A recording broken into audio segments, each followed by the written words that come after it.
अस्सलामु अलैकुम वरहमतुल्लाहि वबरकातुहू। नहमदुल्लाह अल अलील अज़ीम व नुसल्ली अला रसूलिहिल करीम, अम्मा बाद। मुअज़्ज़ज़ नाज़रीन, मुतकल्लिम आज आप लोगों के सामने ऐसा वीडियो लेकर आया है जो कि बहुत ही अहम और दिलचस्प होने वाला है। इस वीडियो में चूँकि आप लोगों को दो अलग अलग धर्म के दो प्रभु को इकट्ठा करके दिखाने वाला है मुतकल्लिम ने। दो अलग अलग धर्म के हिसाब से भगवान किसे कहते हैं उसे बयान करने जा रहा है। तो इसे समझने के लिए पहले आपको एक वीडियो दिखना होगा। तो चलिए शुरू करते हैं।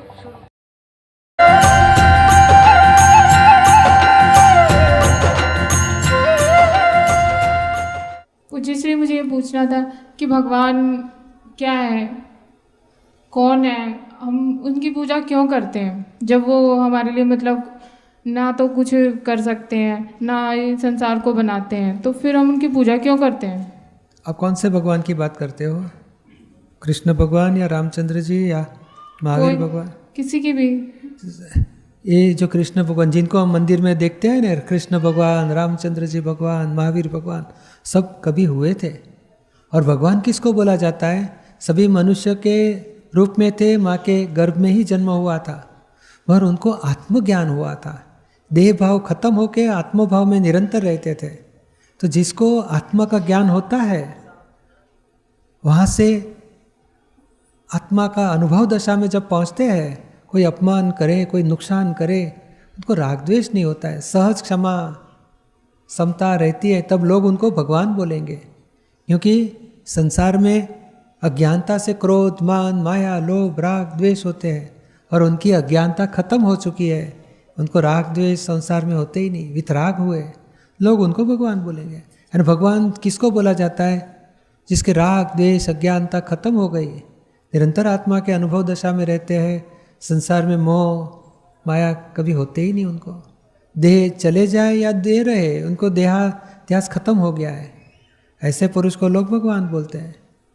तो ये नर में से ही नारायण हुए, जीव में से शिव हुए, मनुष्य में से ही भगवान हुए।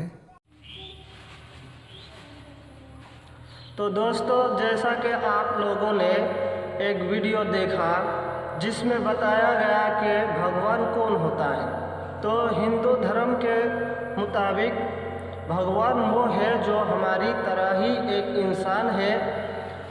फ़र्क सिर्फ इतना है कि वो दुनिया से बेखबर है और हम लोग दुनिया से बाखबर हैं। उनको रूहानी इल्म यानी आत्माओं का ज्ञान हासिल है और हमें वो इल्म हासिल नहीं है। तो हिंदू धर्म के मुताबिक वीडियो में यही बताया गया है विश्लेषण के साथ।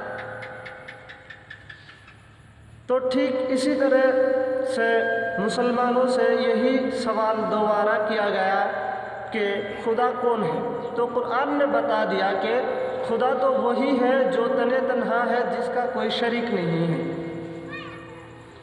जो सबसे बेनियाज है, जिसे किसी की मदद की ज़रूरत नहीं होती है, जो किसी को पैदा नहीं किया, ना तो उसे किसी ने पैदा किया हो, यानी ना तो वो किसी के माँ बाप है और ना ही वो किसी का बेटा या बेटी है, और ना उसके बराबर का कोई था, ना है, ना रहेगा।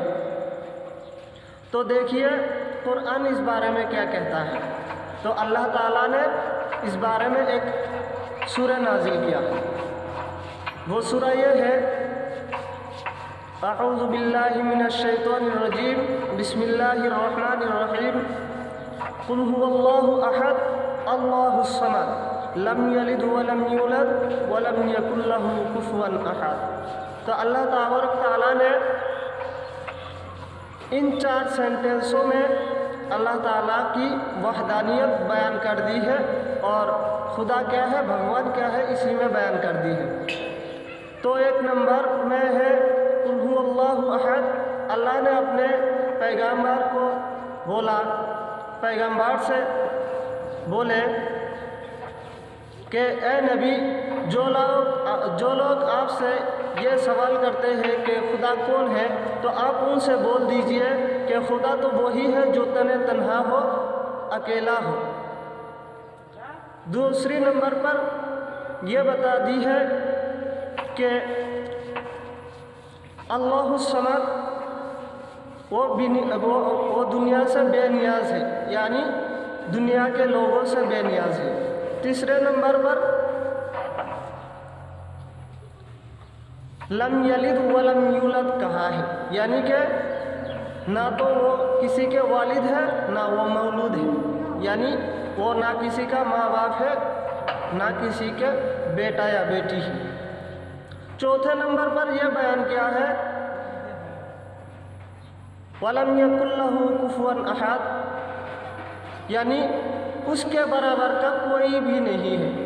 तो ये चार बातें जिनमें पाई जाएगी वही होगा भगवान, और ये चार बातें दुनिया के किसी भी शख्स, किसी भी इंसान के अंदर नहीं पाई जाती है सिवाय खुदा के। तो खुदा वो हुआ जिनके अंदर ये चार बातें पाए जाए। तो दोस्तों, ये वीडियो सिर्फ और सिर्फ एक जानकारी लिए था, ना तो किसी धर्म को चोट पहुंचाने के लिए या ढेंस पहुंचाने के लिए था। तो आखिरकार हम सब हिंदू हो या मुस्लिम हो या सिख हो या ईसाई हो, सब इंसान हैं, और इंसान के नाते हमें मिलजुल कर रहना चाहिए। तो दोस्तों, ये वीडियो आपको कैसा लगा कमेंट बॉक्स में ज़रूर बताइएगा, और वीडियो अच्छा लगे तो सब्सक्राइब और लाइक ज़रूर करें।